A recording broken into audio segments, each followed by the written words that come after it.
ఏపీలో మీరు ఎక్కడి నుంచి వచ్చారు? రాజమండ్రి. రాజమండ్రి. మీ కాన్స్టిట్యున్సీ ఎక్కడ? రాజమండ్రి. రాజమండ్రినా? ఓకే. ఎమ్మెల్యే ఎవరు ఉన్నారు? ఎమ్మెల్యే మాగంట్ల భారత్. ఎక్కడ ఏ పార్టీ బలంగా ఉందనుకోవచ్చు? వైఎస్ఆర్సీపీయా, సిపిఎం? టీడీపీ. టీడీపీ. టీడీపీ ఇప్పుడు ఉన్న దాంట్లో పరిపాలనలో మీకు ఏ విధమైన అభివృద్ధి జరిగింది అనుకోవచ్చు? చాలా జరిగింది. ఏమని చెప్పాలి? ఎగ్జాంపుల్ చాలా జరిగింది. చంద్రబాబు నాయుడు గారు అధికారంలోకి వస్తే విజన్ 2047 కింద సింగపూర్ లాగా తీర్చిదిద్దుతాను ఆంధ్రప్రదేశ్ని అంటున్నారు. అది 100% ష్యూర్. ఎగ్జాంపుల్ హైటెక్ సిటీ ఉన్నది హైదరాబాద్. అంటే ఇప్పుడు మనకి జగన్ కొన్ని హామీలు ఇచ్చి పదవిలోకి రావడం జరిగింది, సంపూర్ణ మద్య నిషేధం అని చెప్పి. సో ఆ నిషేధం అనేది జరిగిందా?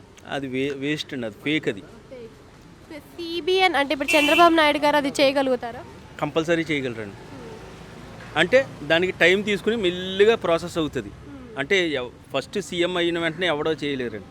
మినిమం 1 year పడుతుంది కంపల్సరీ. మరి చంద్రబాబు నాయుడు గారు ప్రతిసారి అలయన్స్లో పెట్టుకుంటున్నారు అని అంటున్నారు కదా, సో అలయన్స్లో ఎందుకు పెట్టుకుంటున్నారు? అంటే పొత్తులు పెట్టుకుంటున్నారు, ప్రతిసారి పొత్తుతో వెళ్తున్నారు కదా, మీకు అలా వెళ్ళడం కరెక్ట్ అనుకున్నా? కరెక్ట్ అండి, అది ఇప్పుడు కరెక్టేనండి. ఎందుకు అనుకుంటున్నారు అలా? ఎందుకంటే ఇప్పుడు అంతా మొత్తం ఫ్రాడ్ రాజకీయాలు మొత్తం అన్నీ అని ఏది మినిమం నాలెడ్జ్ లేకుండా ఒక 75% మొత్తం ఇలాగే ఉన్నదండి. కంపల్సరీ పొత్తుతోటి పెట్టుకుని వెళ్ళవలసింది. షర్మిల ఇప్పుడు మనకి కాంగ్రెస్ని లీడ్ చేస్తుంది అని అంటున్నారు, మరి అది కూడా టీడీపీతో పొత్తులో పెట్టుకుంటే ఏ విధ ప్రభావం చూపుతుంది మన జగన్ పైన? కంపల్సరీ చూపెడతానండి. చంద్రబాబు నాయుడు గారు కొన్ని హామీలు ఇచ్చారు కదా మేనిఫెస్టోలో, అన్న క్యాంటీన్ అవన్నీ కూడా లాస్ట్ టైం తీసేశారు, అవి మళ్ళీ పునర్నిర్మాణం చేస్తాము అని. చేయగలుగుతారా? అవుతుందండి. సో ఇప్పుడు ఆంధ్రప్రదేశ్లో సంపూర్ణ మద్యపాన నిషేధం చేస్తామని చెప్పారు.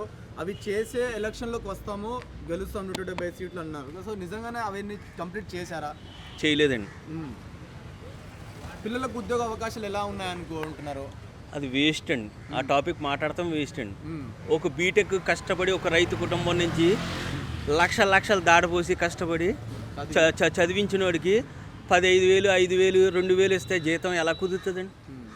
లైఫ్లో అచీవ్ అవ్వలేడండి.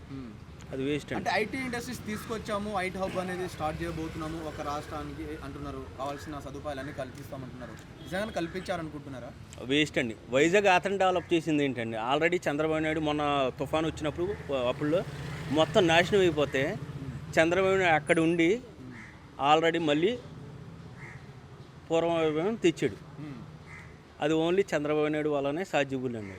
సో ఆ గ్రౌండ్ లెవెల్ అంటే ఊర్లలో చాలామంది ఏమని అభిప్రాయపడుతున్నారంటే, మాకు సంక్షేమ పథకాలు మంచిగా అందుతున్నాయి, ఇంటి దగ్గర వచ్చి పెన్షన్లు ఇస్తున్నారు, రేషన్లు ఇస్తున్నారు, సో మాకు అంత సాటిస్ఫాక్షన్ ఉంది, డెఫినెట్లీ మేము వైఎస్ఆర్సీపీకి ఓటేస్తున్నాం అంటున్నారు. సో ఎంతవరకు వాస్తవం అనుకుంటున్నారు? వాళ్ళు చెప్పింది ఏమైనా బయాస్గా ఉన్నారనుకున్నారా? ఓన్లీ 2% అండి, 2%. కానీ అవన్నీ ఫేక్ మొత్తం అంతా.